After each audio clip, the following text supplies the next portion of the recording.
Chaque jour, Charles et Carole vous présentent la leçon de l'école du sabbat.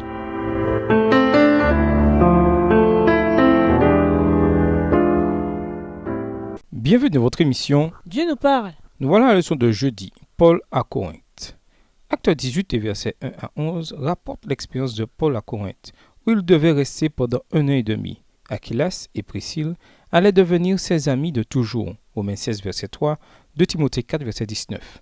Le récit sous-entend qu'ils étaient déjà chrétiens quand ils sont venus à Corinthe, sûrement à cause de la déportation des Juifs de Rome par l'empereur Claude.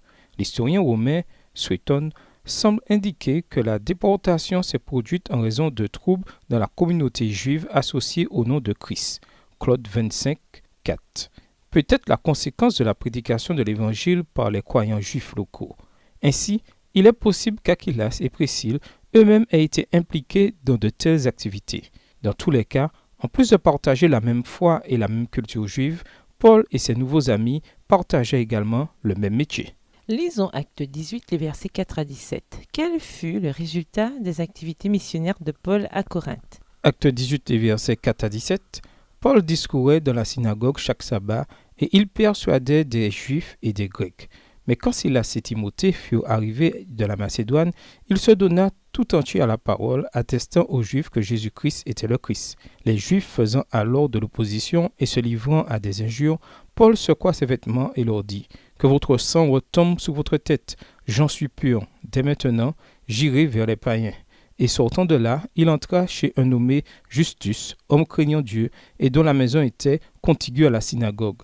Cependant, Crispus, le chef de la synagogue, crut au Seigneur avec toute sa famille, et plusieurs Corinthiens qui avaient entendu Paul crurent aussi et furent baptisés.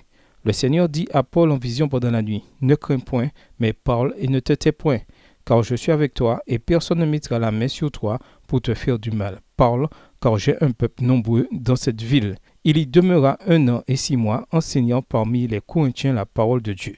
Verset 12. Du temps que Galion était proconsul de l'Achaïe, les Juifs se soulevèrent unanimement contre Paul et le menèrent devant le tribunal, en disant « Cet homme excite les gens à servir Dieu d'une manière contraire à la loi. » Paul allait ouvrir la bouche lorsque Galion dit aux Juifs « S'il s'agissait de quelque injustice ou de quelque méchante action, je vous écouterais comme de raison aux Juifs. Mais s'il s'agit de discussions sur une parole, sur des noms et sur votre loi, cela vous regarde. Je ne veux pas être juge de ces choses. » Et il les renvoya du tribunal. Alors tous, se saisissant de Sosthène, le chef de la synagogue, le battirent devant le tribunal, sans que Galion s'en mît en peine.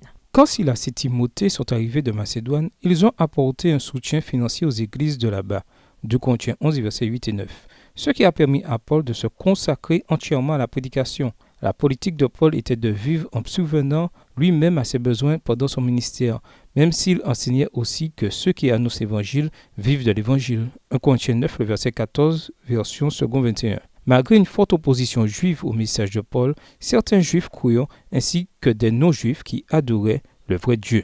Parmi les convertis se trouvait Crispos, le chef de la synagogue, et toute sa maisonnée. De nombreux Corinthiens crurent également et furent baptisés. Cependant, la situation parmi les Juifs était plutôt tendue, comme le démontre l'épisode suivant, Acte 18, les versets 12 à 17, et Paul prévoyait peut-être de quitter Corinthe sous peu. Mais dans une vision nocturne, il reçut un encouragement de Dieu, lui demandant de rester. Acte 18, les versets 9 à 11. Sur le chemin du retour vers Antioche, Paul prit Aquilas et Priscille avec lui et les laissa à Éphèse, où il passa quelques jours avant de reprendre la route. Pendant qu'il était là, il eut l'occasion de prêcher dans la synagogue, où une réaction positive lui fit promettre que, si Dieu le voulait, il reviendrait. Acte 18, les versets 18 à 21.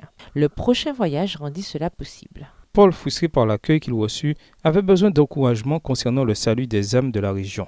Que nous indiquent les paroles que le Seigneur adressa à Paul?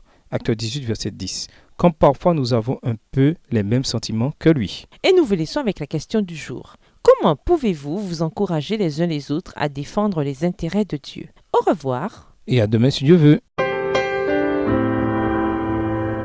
Dieu nous parle. Chaque jour, Charles et Carole vous présentent la leçon de l'école du sabbat.